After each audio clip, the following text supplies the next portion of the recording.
Because in maritime courts, corporations can only contract with other corporations. A lawyer can only represent you as a corporation. And let me ask you a question, Ann. Can your corporation run a red light? No, my corporation cannot run a red light. No. So he's giving you an affidavit of fiction because he works for a legal fiction and he's trying to get you to respond to the legal fiction. And if he can't get you to respond to the legal fiction, he can't contract with you. So in that case, what you want to do is let him commit the crime. We're going to operate on acceptance.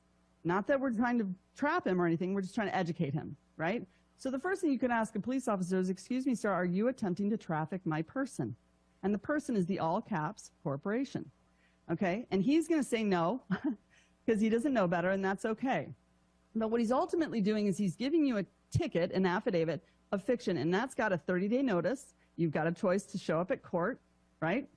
You know that if you don't show up at court, you're presumed guilty, right? And you know that they're going to then sell that as a debt instrument. But what you don't know is that in every court case, they're going to open up a trust in your name. Now, did you give them permission to do that?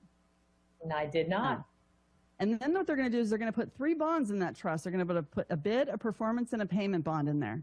And then they're going to basically trade you on through your Sesta KV trust, which you didn't even know you had, and they're going to make anywhere from $2 to $5 million per traffic violation.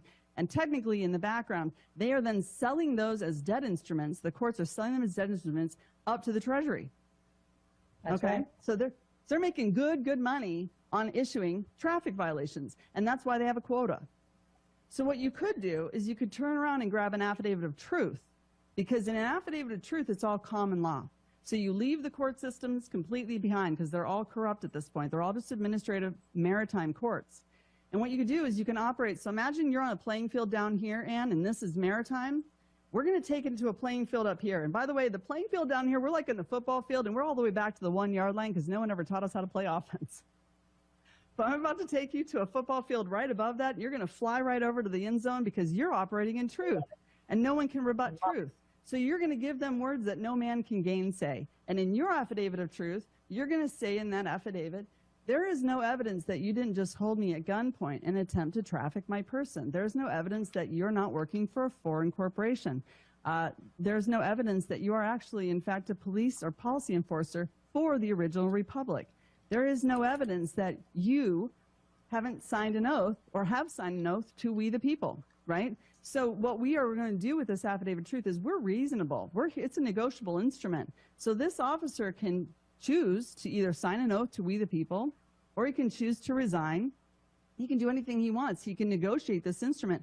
But technically, he's taking a personal liability with every single ticket that he issues because he is working for a crime syndicate.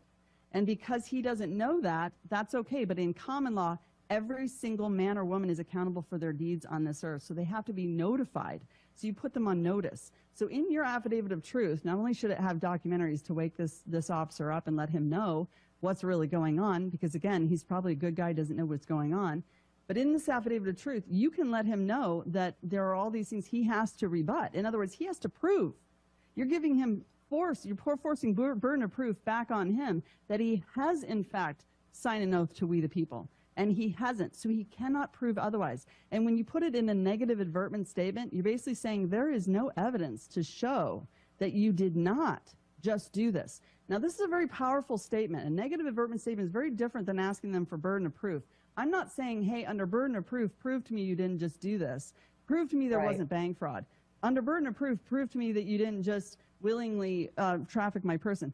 They can't prove that. But if you say there is no evidence, you're asking him to come to a court of record with evidence. You're forcing him to prove his innocence. So you're saying there's no evidence to prove you didn't just hold me at gunpoint, okay? And which is extortion. It's forced law, okay? So when you do this, again, in your affidavit of truth, you give him a timeline. He's got 30 days to seek a trial by peers or to cure, or he is now personally liable. And you can rack up these charges to about $1 million a pop. So if some of the people knew this right now and they were serving affidavits back to police officers, we're really just flipping the playbook. And at that point, this becomes a debt instrument.